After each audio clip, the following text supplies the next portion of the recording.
My name is Elaine Wilson, and today I would like to talk to you about a man that I call the Hermit with a brush. His name is Winslow Homer. And what I'm going to be doing is adding to each one of my lectures a handout, and I'll just give you an idea as to what this looks like. The handouts will be available as PDF files if you just ask the presenter, Willow Valley, at willowvalley.com. You can do that this morning. But the handouts will be available. They will give you an overview of the program that's coming up, and they will also give you some ideas as to what areas I will be discussing, and I also will offer several images that will be focuses of the talk that I'll be presenting. Now, enough about all of that. Let's get to Winslow Homer, and let's see how much we can work into an hour's worth of focusing on him. Winslow Homer looks something like this. He was not a tall man, he was small, he was always dapper. He lived for about 70 some years, 1836 to 1910. And he was born in the Cambridge area of Boston.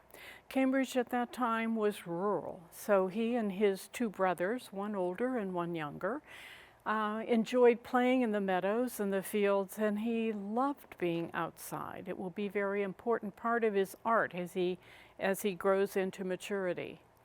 His father and mother were an interesting couple. His father was rather eccentric, restless, a little bit stuffy, and his father had a habit of following the golden whatever, and usually didn't find it when he got to wherever.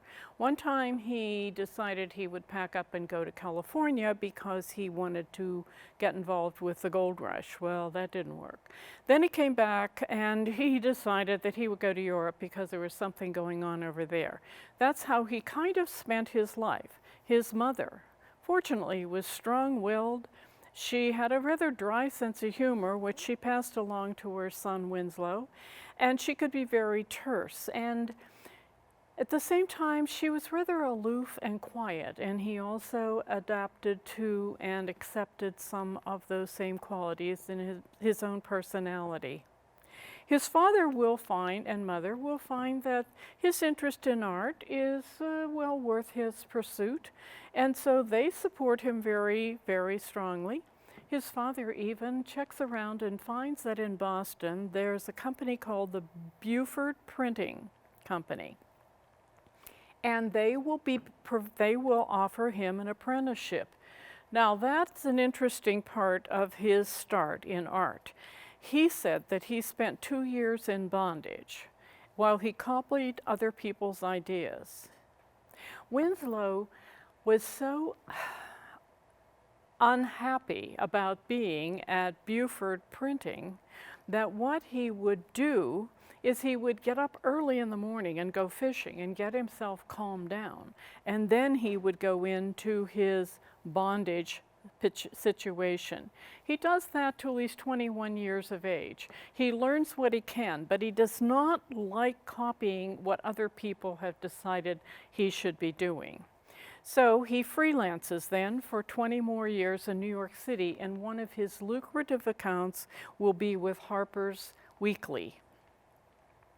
This is a photograph of him along the seacoast, along the New England seacoast, and I want to introduce you right off the bat to his dog Sam. Sam will be with him very, very, very much of the time, and just quiet. He's a wonderful, quiet companion for Winslow. Here are two examples of his work for Harper's Weekly. You'll notice in this one over here, he has imagined the Northern Army sneaking up this hill and the Southern Army encamped out there. Over here, he has done what he considers to be a relatively good likeness of Abraham Lincoln. He becomes an extremely good draftsman and engraver, and he will contribute a great many of his images to Harper's Magazine, and they will be very happy to have them. Here's another one that he did. This is called Sharpshooter on Picket Duty. He was sent by Harper's in fact, what is interesting about this, he was sent by Harper's Magazine to be a camp follower and to record what went on so that they could then publish it in their weekly magazine. His mother, in the meantime, had been at home trying to raise money for him to go to Europe to study, because that's where everybody went. And when that didn't happen, and Harper's offered him this lucrative position to follow the Northern soldiers around, he took it, and he will do this for 3 years. Here is a photograph of a painting he did. Now, this painting's not large. This painting is only 12 by 16. So it's not much bigger than what the plate for the etching would have been. He will often repeat his subjects, just as I have talked to you about how Degas would encourage Mary Cassatt to repeat her subjects, and how Gauguin repeated some of his subjects over and over again. This is a new rifle, and so that's what this entire composition is about. It's showing people what kind of equipment the Northern Army now has to defend themselves and also to win the war. These two are different in that he has hung the canteen in this one to break up the line on the tree, but over here he felt all of the colors and the shadows were enough that wasn't necessary to do that. There's the man bracing his hand against a branch so he can rest the barrel of the gun on that. And the other man's elbow is resting on his knee to support him. This was actually not one of Winslow Homer's favorite etchings to do. In fact, in one of his letters, I found that he said this: "I'm a camp follower, not a soldier." But that image struck me as close to murder as anything I could ever consider. He really thought that he said, this man has his eye beaded in on a Southern soldier who he's going to murder. He's going to shoot him with that gun. That concept, that idea, would haunt him for many years. But some of his paintings that he sent home, or that were realized from his time as a camp follower, were a little bit more soft or sweet, you might want to say. Here we have two Federal privates, or infantry privates. You know they're infantry and they're privates because they don't have a yellow band on the side of their pants. And this man who's sitting here is pausing for a moment. He's writing a letter to somebody at home. The other man is standing there thinking, and they are both wearing these brogans. Each one of the soldiers were issued 4 sets of brogans a year. Their responsibility was to paint them or to shine them with black shoe polish so they would look better with the uniform. But clearly this man has been too busy and just has not gotten around to that yet.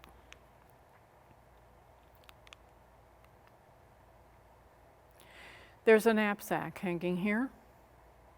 There's a lot of equipment in here, and I don't have time to point it out. And in some cases, your way you're viewing it, it may be actually a little too dark. But the knapsacks were issued as a way for them to carry their food, and their food was always given to them unwrapped. Here's some hardtack back on a tin plate back here. And in the distance, there's a band playing. Now, what's curious about this is that the Southern Army, we're looking at a Northern encampment, but the Southern Army would also be in the area, and they could hear the strains of music as well. So camp time at night for all of them, the soldiers on both sides, tended to be a little more quiet. We even have an Indian teepee back here. have to do as I have said so many times with the other artists I've talked to you about. Allow your eye to wander around and see what's there. Here, there's a fire going, and he's heating up something. This man is heating up something that he plans to eat for his evening meal. This was actually a scene that Winslow Homer observed. And these are 4 prisoners that were captured by the North. And they were captured in the area of Petersburg, Virginia, and that's what's back here. And notice the devastation. All of the trees have been cut down or have burned away. In the background there also are a lot of army men, and there are horses back here. But these figures make very interesting contrasts, and I marvel at Winslow Homer's ability to show them in such an individualistic way. This is General Barlow. This is General Barlow's head. He was a very handsome New England officer, but he didn't have a great body. He was a little bit stout, and Winslow Homer decided that he would pick somebody else to pose for the body part, and then he would just add Barlow's head to the top. And I'm sure that Barlow didn't mind the adjustments, because he certainly does look handsome there. But he's looking at these men that he had just captured, and here we have this guy, surly, cocky, ruthless, impudent. Look at him with his hand on his shoulder. And then beside him is an old man who's also been enlisted, and he looks poor and he's helpless. And yet he's wearing, you can see the buttons, he's wearing the uniforms of the others, but he has put on his personal little coat over top of that. Behind them, there's a young man who doesn't even know why he's there. You can just tell from looking at him. He's got his hands stuffed in his pocket. He's slumped forward, just waiting to see what's going to happen next. Rather unkempt in the way that he looks. But it's a very interesting statement about how Winslow Homer is able to show so much personality in just the position of the figure. And remember, he does not have a lot of formal training, except for his time at Barlow's. He does not have, or at the agency in Boston, he does not have a lot of time to learn to do. This is innate in him. And here's the other soldier patiently waiting. But dignity, audacity, caste systems, culture, principles, impudence, you can find all of those things in just this one painting that Homer did. After the war was over, the soldiers all went back home. They kept their brogans, they kept their uniforms. This man's jacket is laying over here in the field. His gun is over here. And what is he doing? He's mowing down hay. And he said, Winslow Homer said, this is a transition picture from war to peace. They had cut down men. Now it's wheat. Done that same year that Lincoln was shot, and Winslow Homer wrote to someone, he was cut down like the wheat.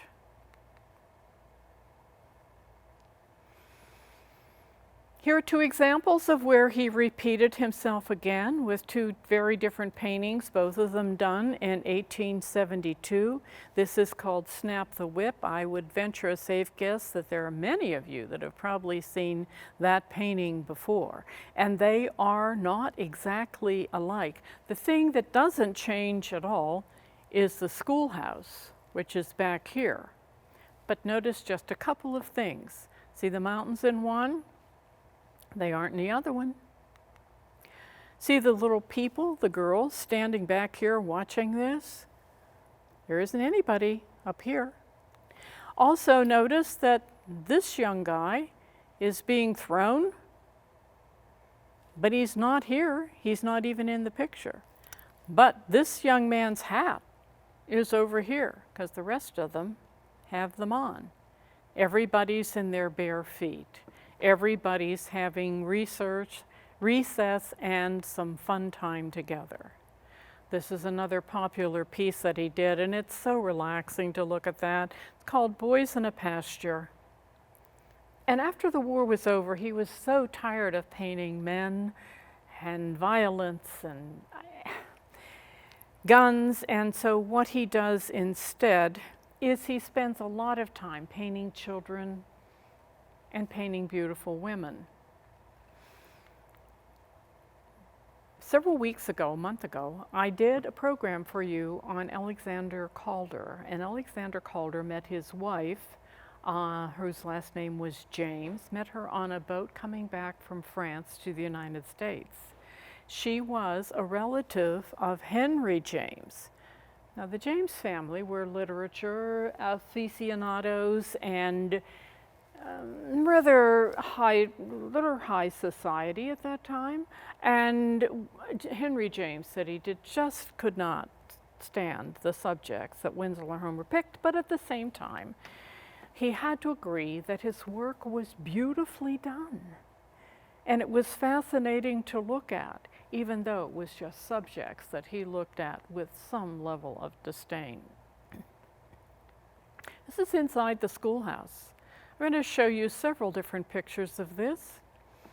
After the war was over, the women had to become the teachers. This woman's name is Helena. And Helen, or Helena, became one of the many women who will apply their talents as schoolmasters because the male teachers have all died in battle or been seriously wounded. Here are two other pictures. You can see that in these paintings, Winslow Homer would have done his sketchings here. He didn't paint on site. He painted back in his studio, but he would have collected his sketches from there.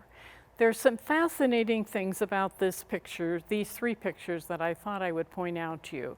Let's just take a look at one. There's that little guy reading a book. There he is again. Obviously, he wasn't reading exactly what he should have been reading because everybody else is outside playing. She's kind of ignoring him as she works on her next lesson. And he now is reading what he's supposed to be reading. And he seems to have straightened himself up. And she seems to be working, she's looking towards this side, so she's working with these children, unaware of the fact that over here, we have a little crisis of some kind going on. There's a child here who's in tears, and the little girl doesn't know what to do about it, so she's just sitting there. But there are all kinds of things as you wander around in great paintings. There are always wonderful things to discover. Flowers on desktops, the bell that'll be rung to bring the children in from recess, so many things. This is called New Novel. This is just a beautiful horizontal composition of a young girl who has chosen to prop herself up and spend the afternoon laying in the sun reading her new book. And here she is again, and this time she's blowing a horn because it's dinner time and she's calling the men in from the fields. There are milk cans back here. There are cows and chickens. There's a cow over here and chickens over here. Kinds of interesting things in these pictures, and you notice, I'm sure, that the palette that he works with now is much brighter and the colors are much more brilliant. He has recovered from his strife and trouble with the war and his issues, personal issues with people killing people. And what he's done in these pictures is he's trying to tell stories. He might be telling a story about what happened before, what's happening now, or what may happen in the future. But his paintings will often give you an opportunity to consider all kinds of possibilities as to what did, will, or is happening at the time. Here are two I love. This one of the milkmaid is so beautiful. These are watercolor paintings. These are just absolutely beautiful, and they sparkle with light. Cows are one of the hardest animals to ever draw or paint correctly. They are ugly. They are made for what they do. They digest their food twice and they give milk. And they are machines in that regard. And they were not designed to be sleek and attractive like horses or giraffes or anything else.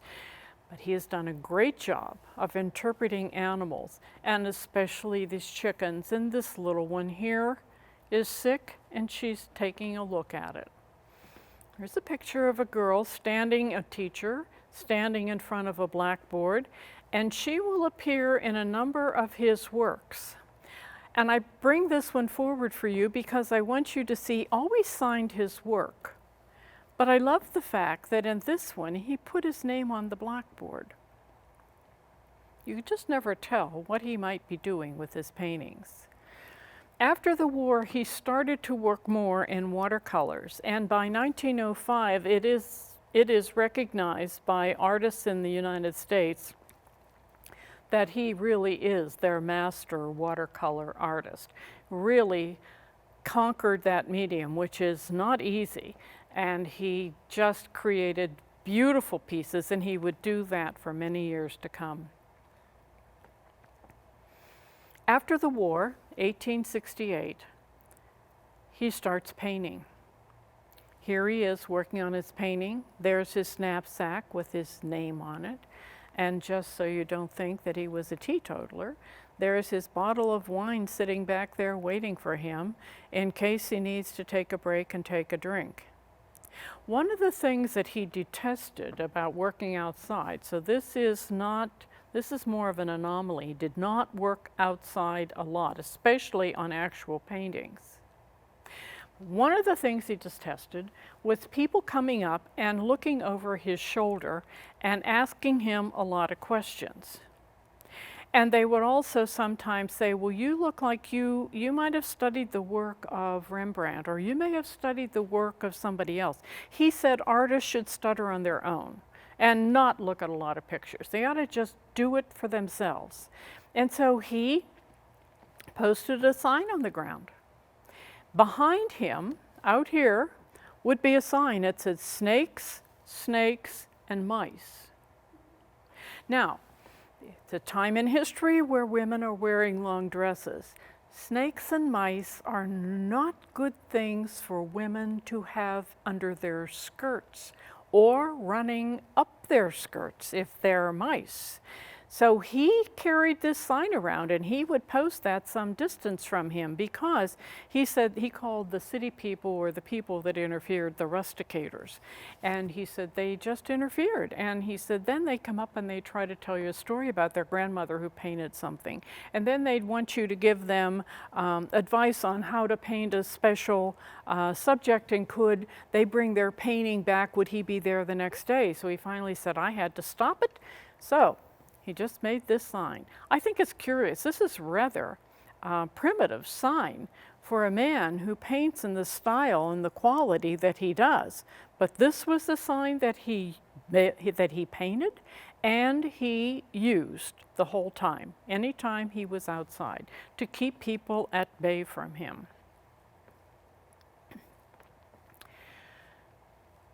This painting is very poignant. It's called Two is Company and Three is None. And it shows this woman looking back at this happy couple down here in this boat.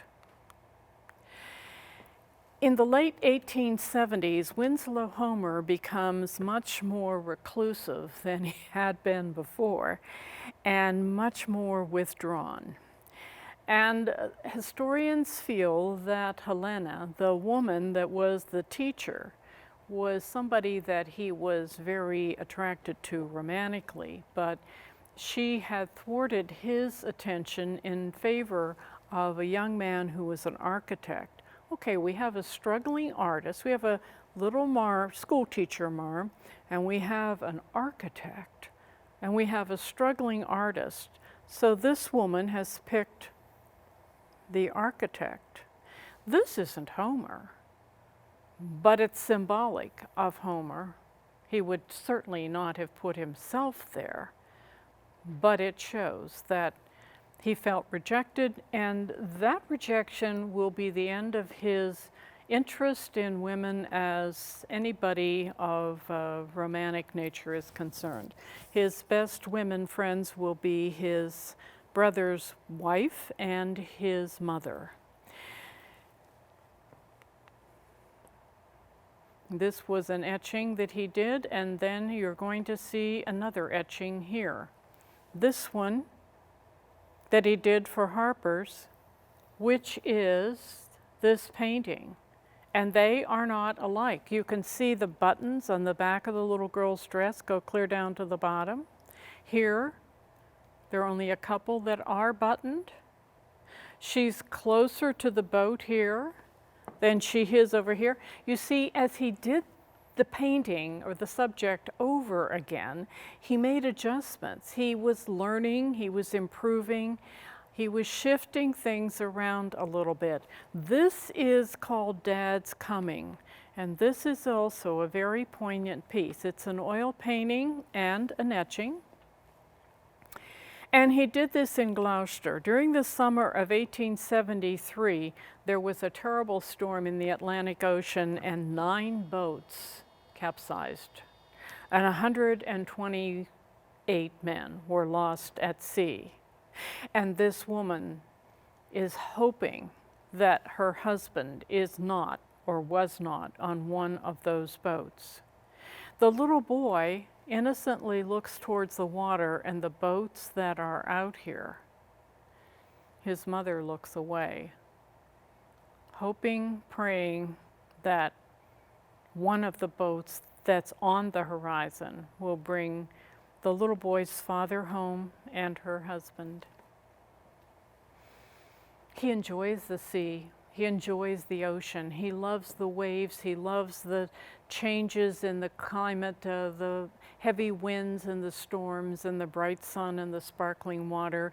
He goes to England, and he's there for 20 months, from 1882 to 1883, or 1881 to 1882. And he goes to a place called Cullercoats, and that is on the North Sea, eastern side of England. And he will live there by himself, and he will study the sea and the lives of the people. And if you look at this, his focus here is on these women. The women would send their men out into the sea in the morning and then be concerned all day long that they might return. Hopefully they might return.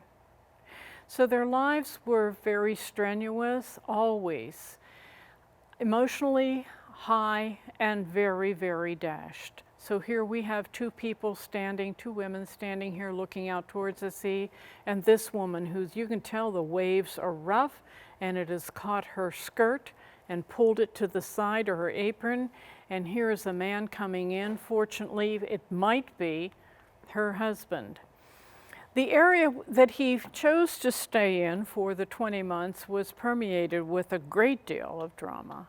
And he personally witnessed many tragic themes as men who had to go out to sea to fish, to provide a livelihood for their families, but had to confront nature day after day after day. Here's another one. And here are men bringing their nets in, loaded with the fish. And here you have women watching, hopefully, this boat that is rocking back and forth out there. And then these women over here. In this particular scene, in these two particular scenes, the women are waiting. And they spent so much of their time waiting as their men tried to do what they needed to do and yet to come home safely. There has definitely been an accident in this picture, and that's what these women are focused on, and these men are pointing to out here. So again, just like some of the other pictures you saw that were just lovely of the girl calling people in for dinner, there are stories with all of his paintings. What happened before, what's happening then, and what might be happening in the future. This is just, I think, a spectacular piece. It's called Mending the Nets, although they both aren't mending the nets. She is mending a net. She is working on a sock.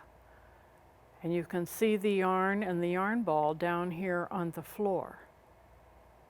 But they're sitting outside, and they are responsible, the women were responsible for mending the nets that were torn the day before when the men had been out fishing. This is just another example of his interpretation of life along that rugged coastline. There's a lot of fog in this picture. In fact, really a great deal of fog in this picture. And the reason for that is he had actually painted in clouds and sky. And then when he finished the girls and this scene in the foreground, he realized he didn't need all of that to create the drama that he wanted. So he took a clean cloth, and while the oil paint was still damp, he scrubbed a lot of it out. Not all of it. You can see some of it here and there. And he also made sure that you knew that they were by the sea, because he left a semblance of the ocean and the water in the distance.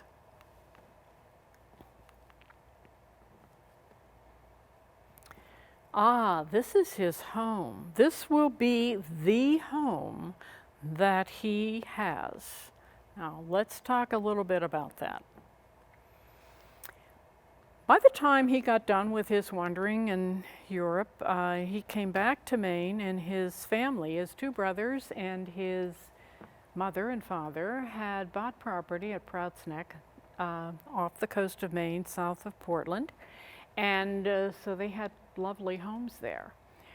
Well, Winslow thought he didn't really want to live with them. He wanted to be on his own, but he didn't really know where another house was. It was close to them.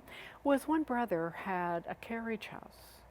And so he asked his brother if he could turn the carriage house into his little house and studio, which is what you have here. Now, when he did that, he had the carriage house moved, so it was only 75 feet from the ocean, because he loved the water and he wanted to be closer to it. He wanted to see it. He wanted to hear it. He wanted to watch it. So here is his house. There's another home back in here, but here is his house, and here you have the rocks, and the ocean would be right in front of that.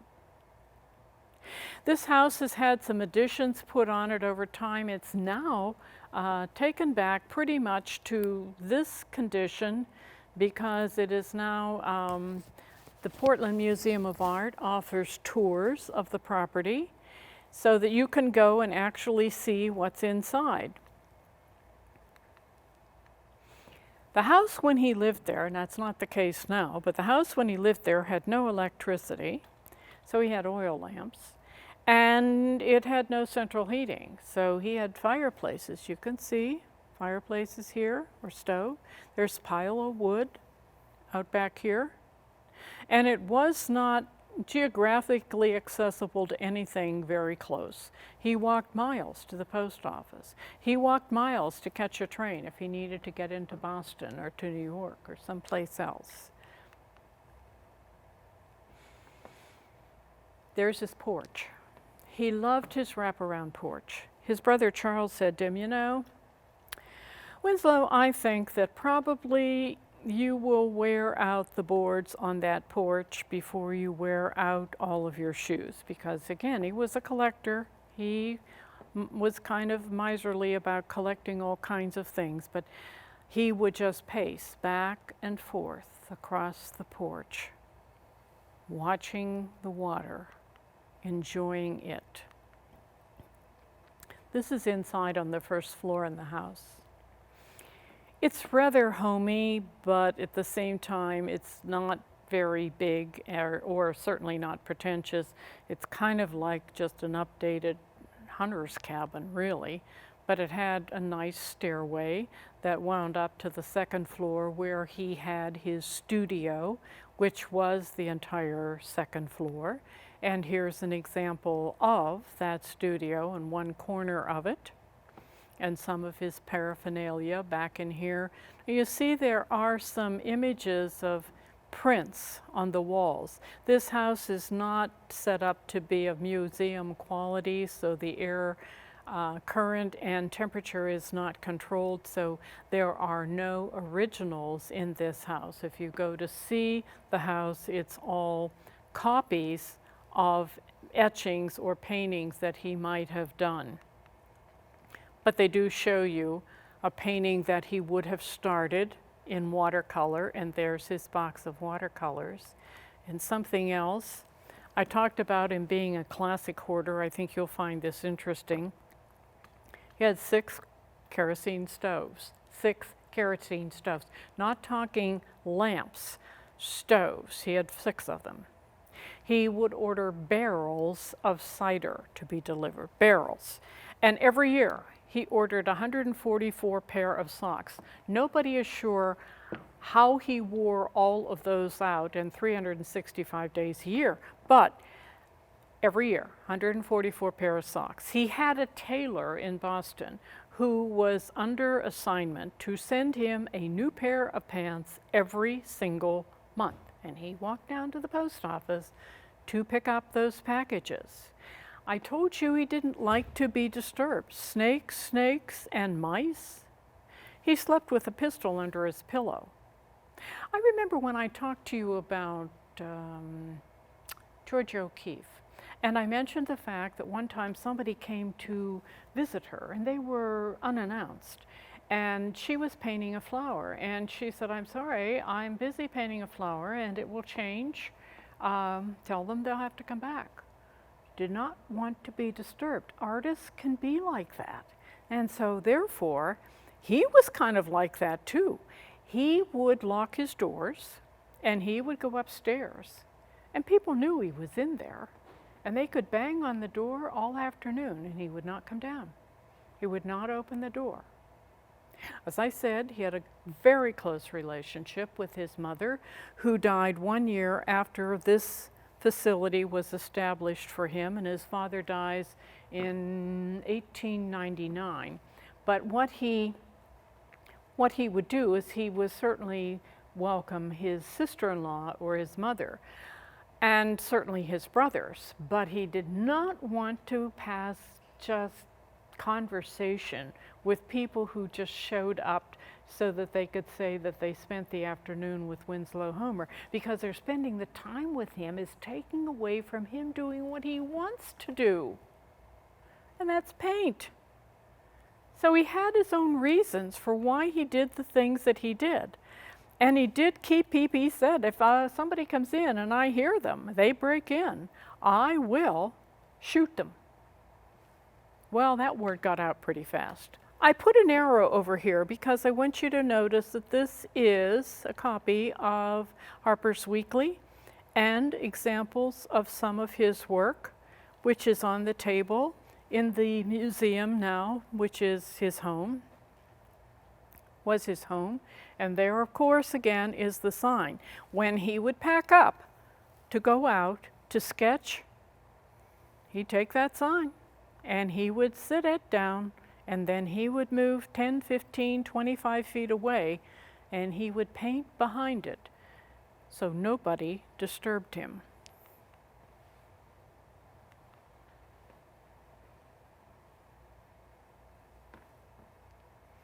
These 3 pictures of his interpretations of the Atlantic Ocean beating against the rocks in the northern New England coastline are just breathtaking. You could sit there and just look at them for hours and hours and hours. The swell, the waves, the spray, And how far are we from where things can be? Look, here are 3 people up here. This is the distance between here and there. Sometimes he would add another object, like back here. There's a ship that shows you the distance out into the sea, and sometimes he didn't do that. They've X-rayed a number of his pieces over the years, and they have found, with ultra-red lights, they have found he changed his mind as he did things. But he told a young student one time who just said to him, you know, just tell me one thing to do. Tell me one thing. He said, save rocks to your old age. They're easy to paint.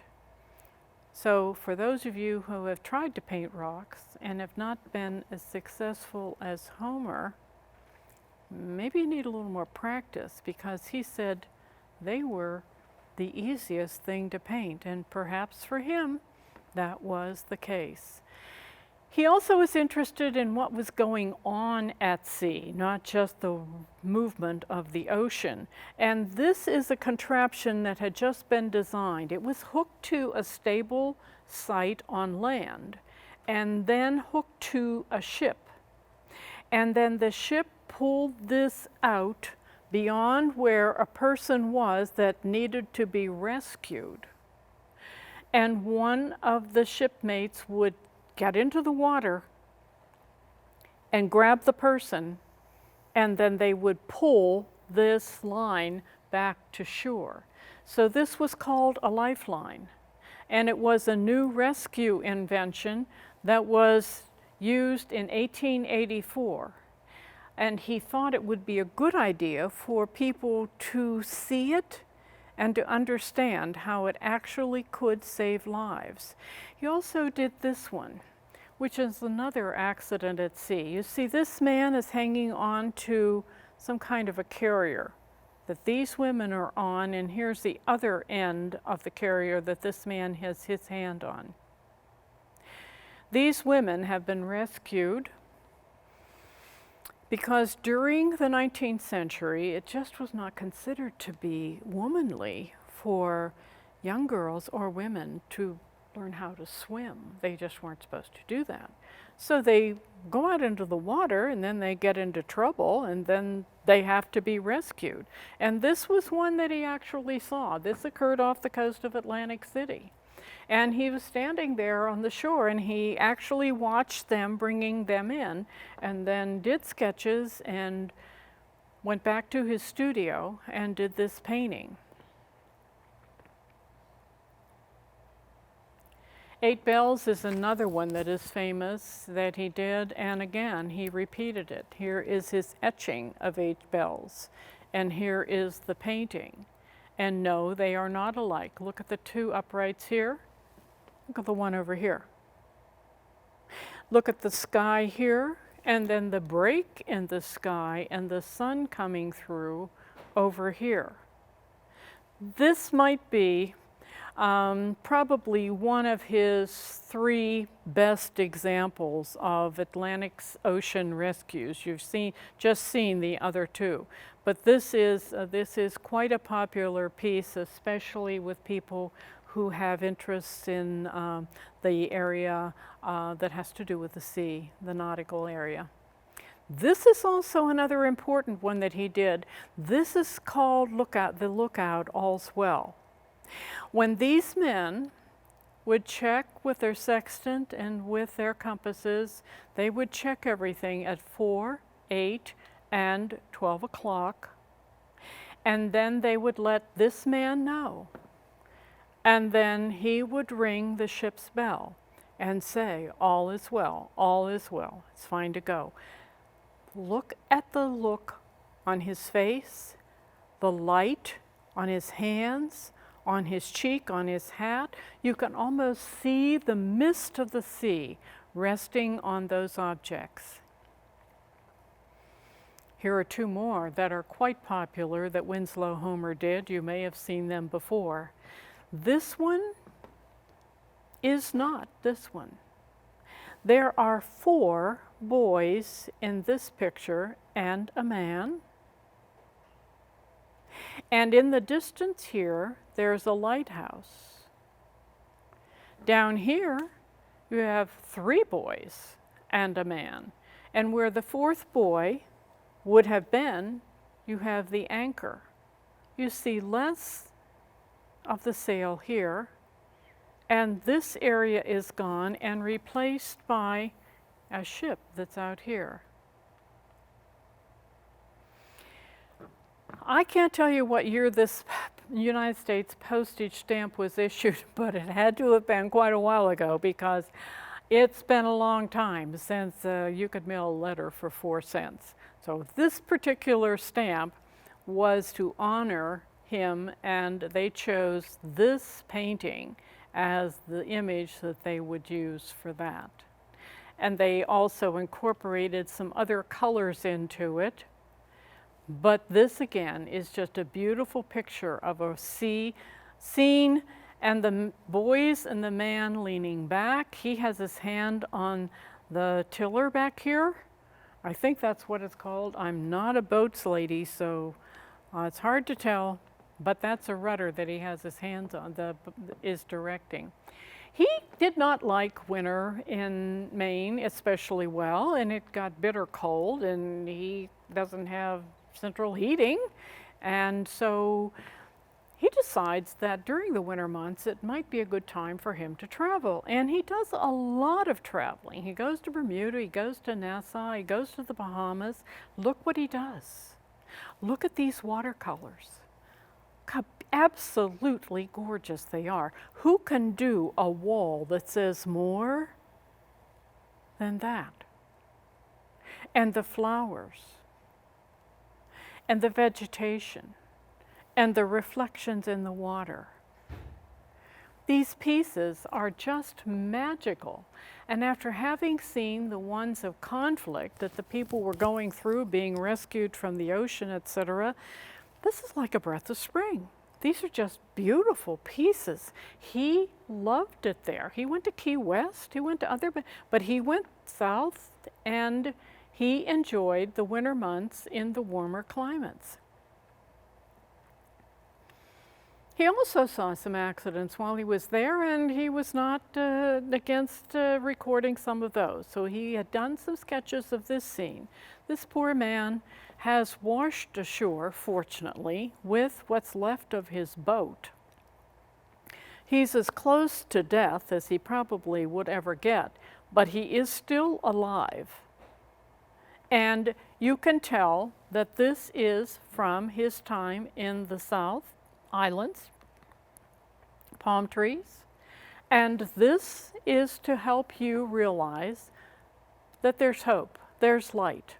It's going to be okay. He just needs some time to catch his breath. It has been harrowing for him.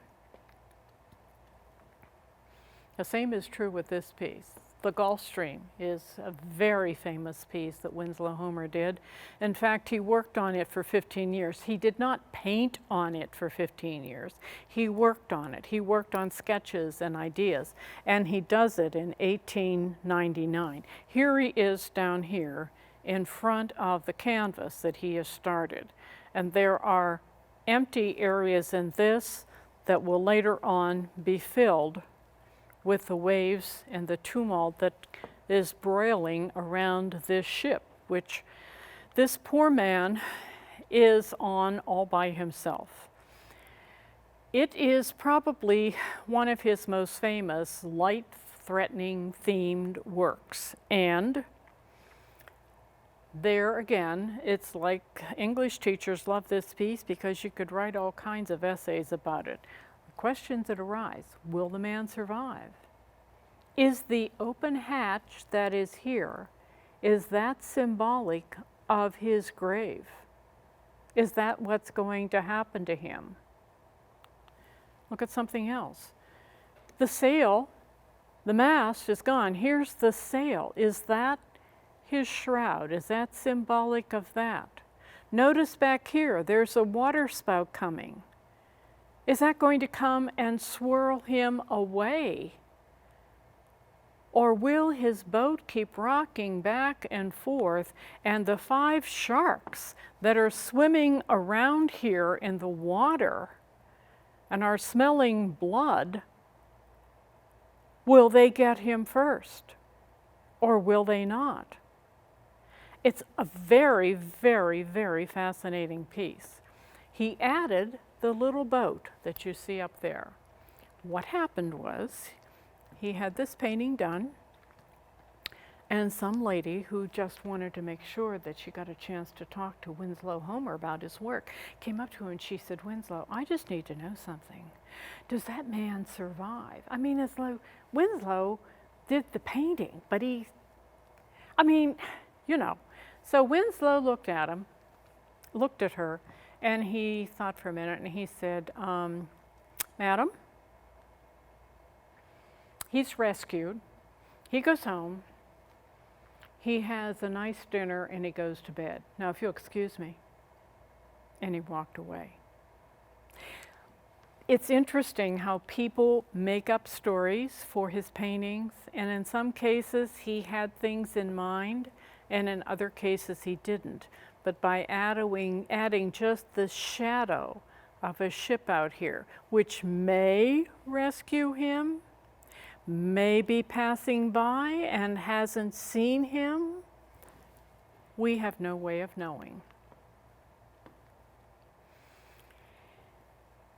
After the war is over, and around 1985, he also started doing some paintings where the figures are a little larger than what he had painted before. And here you see a man who is looking back at the ship he has come from. And it's starting to get dark. And he's been successful with his fishing, whether these are sharks or whatever they are. He's got them in the boat. But does he have time to get back to the ship? There's the ship. The sky and the sea in this painting are very, very dark. Some of the waves Winslow tinged with a little bit of red to make it look as though this is a dangerous experience that this man is about to go through. And there are the fish. It's called fog warning, and the fog is rolling in, and will it come and cover up the ship so he can't see where he has to go? All kinds of stories are available when you look at the work done by Winslow Homer.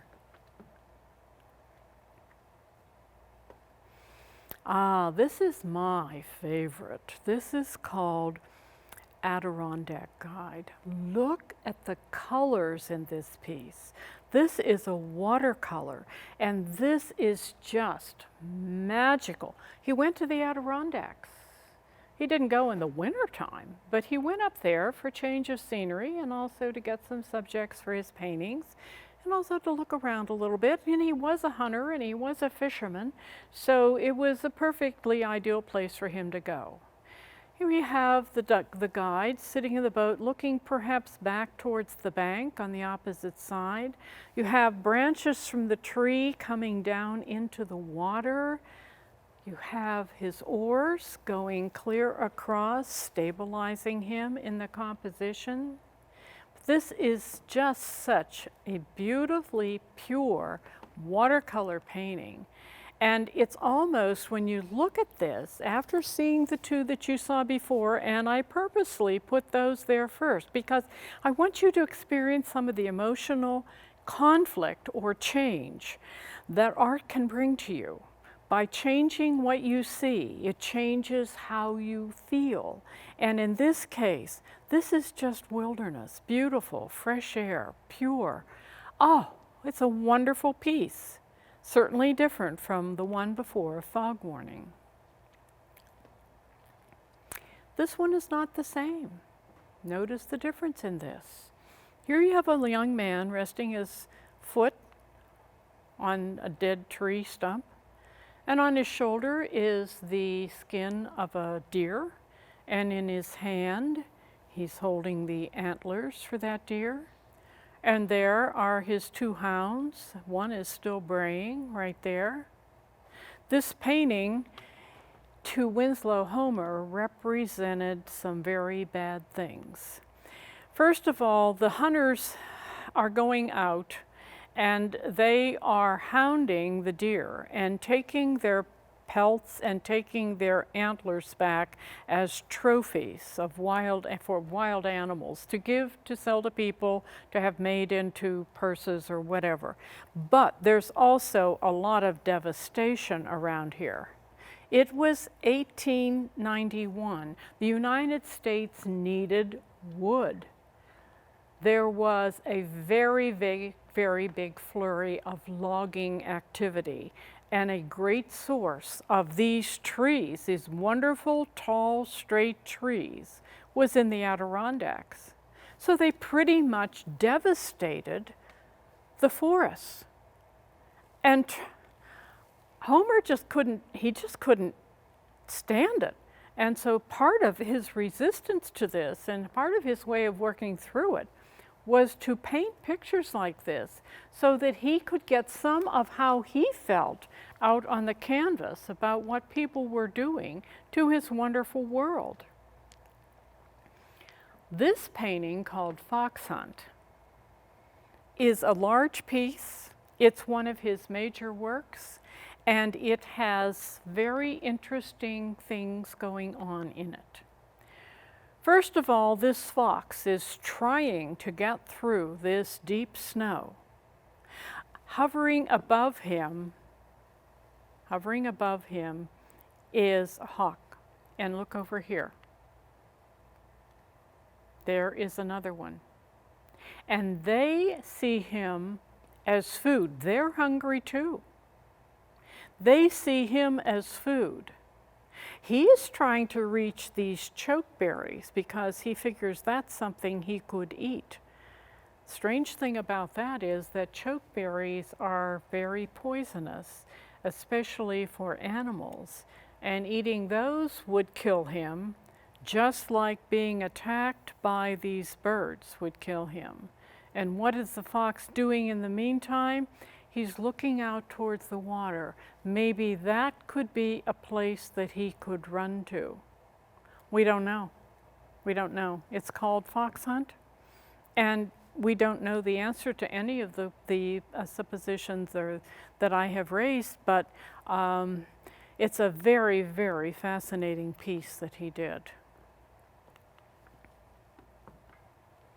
He did this one called After the Hunt. Again, the pelts, the hounding that went on in the Adirondacks during the time of Winslow Homer's life just really was very distressing for him. Here you have the deer in the boat, and you have the two men, and you have the dog that they're going to retrieve out of the water. And what has happened is that the dog has caught up with the scent of the deer and has chased it and chased it and chased it until they chased it to the water, and the deer, totally exhausted, drowns in the water. The men come over in their boat, they scoop up the deer, they get the dog into the boat, and off they go, having had what they consider to be a very successful hunting day, and what Winslow Homer considered to be a very tragic situation.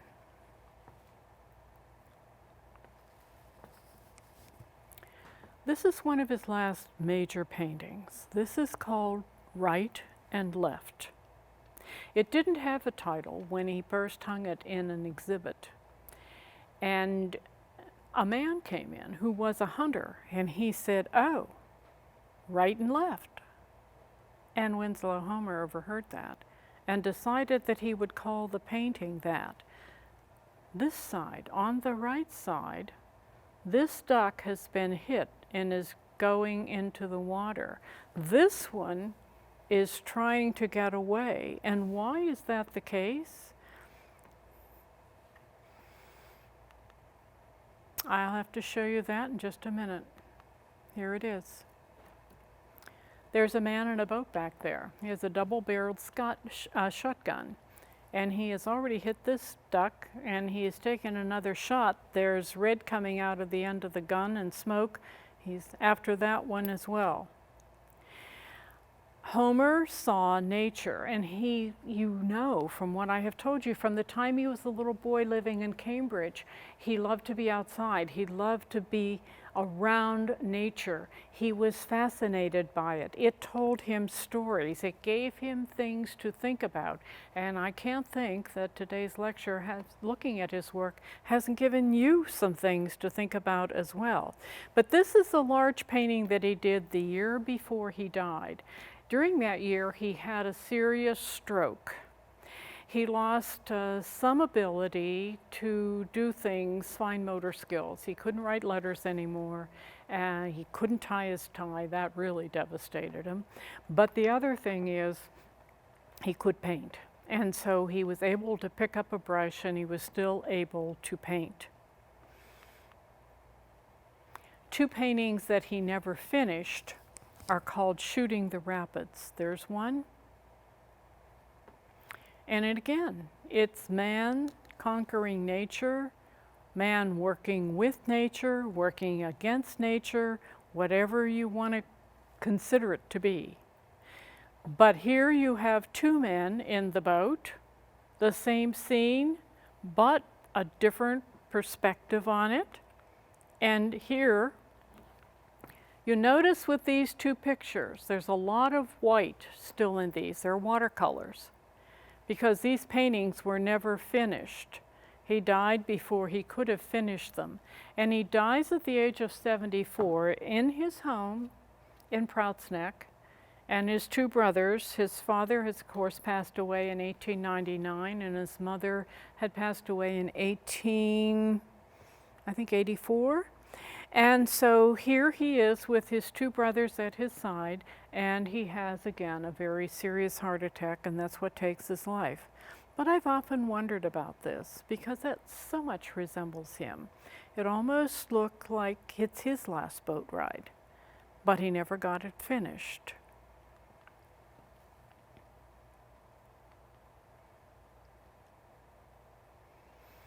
In today's program, I have taken you on quite a trip. I hope that you've been able to keep caught up and haven't lost your breath. We've studied the Civil War, Boston, northeastern USA, England's coast, Atlantic Ocean, Nassau, Bermuda, the Bahamas, Florida, New York's Adirondacks, and Maine's Prouts Neck. Now that's quite a trip to take in an hour. But these are paintings that should now ring bells with you, because you've taken time today with me to look at all of them. And all of them are from different parts of his life. The Hermit with the Brush, but the different and interesting life that he led, and the stories that his paintings are capable of leaving with you.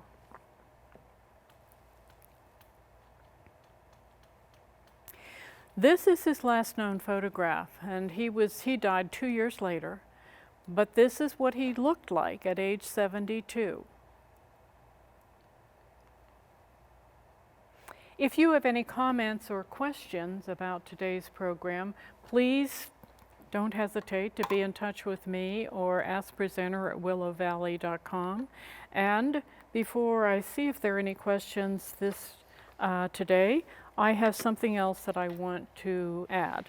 First of all, next week's program will be on Van Gogh. And Van Gogh was